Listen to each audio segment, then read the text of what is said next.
இந்த கிரேவி சப்பாத்தி பூரிக்கெல்லாம் ரொம்ப டேஸ்டா இருக்கும். பார்த்ததுமே சாப்பிடலான்னு இருக்கு பாருங்க. வெல்கம் டு மிஸ்ஸஸ் சம்பா சமையல். இன்னைக்கு நான் என்ன ரெசிபி செஞ்சு காட்ட போறேன்னு பாத்தீங்கன்னா, கேப்சிகம் வச்சு ஒரு கிரேவி செய்ய போறேன். வேற எதுவும் இல்லை, குடமிளகா தாங்க. இது பூரி சப்பாத்திக்கு ரொம்ப டேஸ்டா இருக்கும். இதை எப்படி செய்யலாம்னு பார்க்கலாம். வீடியோக்குள்ள போகலாம் வாங்க. தேவையான அளவு ஆயில் ஊற்றிக்கலாம். ஆயில் சூடாயிடுச்சு. பட்டை 2 போட்டுக்கலாம். கிராம்பு ஒரு 2 போட்டுக்கலாம். சீரகம் ஒரு ஸ்பூன் போட்டுக்கலாம்.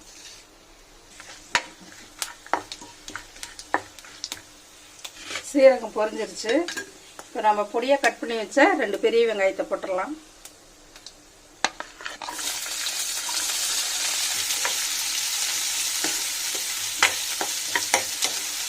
வெங்காயம் நல்லா சிவக்க வதக்கிக்கலாம்.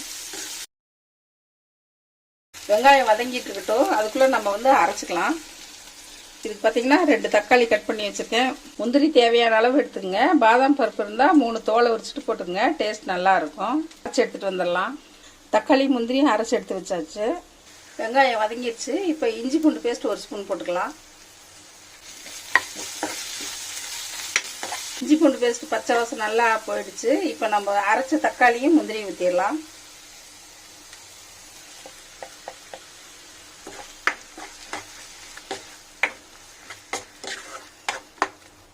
உப்பு தேவையான அளவு போட்டுடலாம்.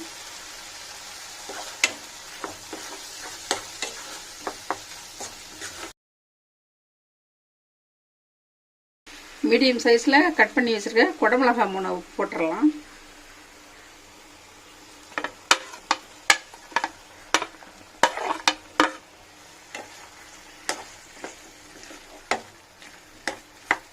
நல்லா கிளறி விட்டு லோ ஃப்ளேமில் வச்சு ஒரு 5 நிமிஷம் மூடி வச்சிடலாம். லோ ஃப்ளேமில் வச்சு ஒரு 5 நிமிஷம் வேக வச்சோம். திறந்து பார்த்துடலாம். குடமிளகா நல்லா பாதி வெந்துருச்சு. இப்போ நம்ம தேவையான மசாலெலாம் போட்டுடலாம். மஞ்சத்தூள் ஒரு 1/4 ஸ்பூன் போட்டுக்கலாம். மிளகாத்தூள் ஒரு 2 ஸ்பூன் போட்டுக்கலாம்.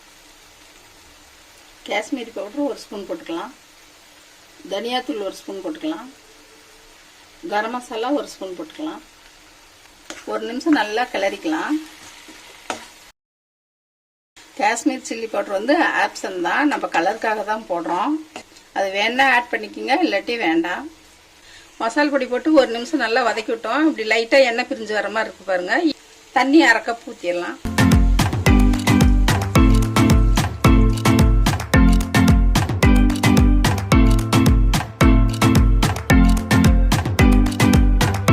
இப்போ தண்ணி ஊற்றி கிளறியாச்சு. இப்போ ஒரு 5 நிமிஷம் லோ ஃப்ளேமில் வச்சு மூடி வச்சு வேக வச்சிடலாம்.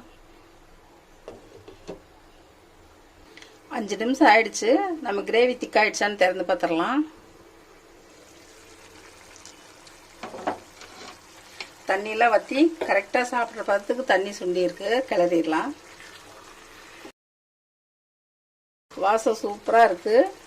சப்பாத்திக்கு தொட்டு சாப்பிட்ற அளவுக்கு கிரேவி கரெக்டாக இருக்குது பதம். கடைசியாக வாசத்துக்கு மல்லி இலை போட்டுடலாம். இந்த வாசம் நல்லா இருக்கும். இப்போ ஒரு மிக்ஸ் பண்ணி நம்ம பவுலுக்கு மாற்றிடலாம்.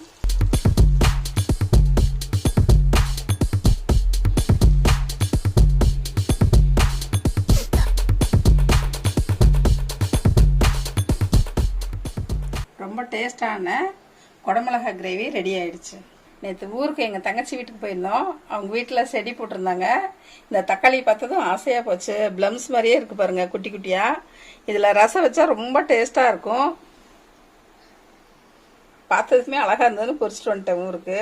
இது ருசியாக இருக்கும். ரசம் வச்சு சாப்பிட்டோம்னாக்கா தொக்கு செஞ்சாலும் ரொம்ப டேஸ்டாக இருக்கும். இந்த சிறுந்தக்காளி இது கடைகளில் நம்மளுக்கு கிடைக்காது. வீட்டுங்களில் தான் போட்டாங்கன்னா இது வளரும். பார்த்ததும் ஆசையாக இருந்ததுன்னு நான் பொரிச்சிட்டு வந்துட்டேன். நாளைக்கு இந்த தக்காளியில் உங்களுக்கு சூப்பரான ரசம் வச்சு காட்டுறேன். இந்த கிரேவி சப்பாத்தி பூரிக்கெல்லாம் ரொம்ப டேஸ்ட்டாக இருக்கும். பார்த்ததுமே சாப்பிட்லான்னு இருக்கு பாருங்க. இது சுகருக்கு ரொம்ப நல்லது குடமிளகா. அதனால் சேர்த்திக்கிங்க. வாரத்தில் ஒரு 4 நாள் குடமிளகா சேர்த்திக்கிங்க. இந்த வீடியோ பிடிச்சதுன்னா மிஸ்ஸஸ் சம்பா சமையலுக்கு சப்ஸ்கிரைப் பண்ணுங்கள். மறக்காமல் பெல் பட்டனை கிளிக் பண்ணுங்கள். தேங்க்யூ.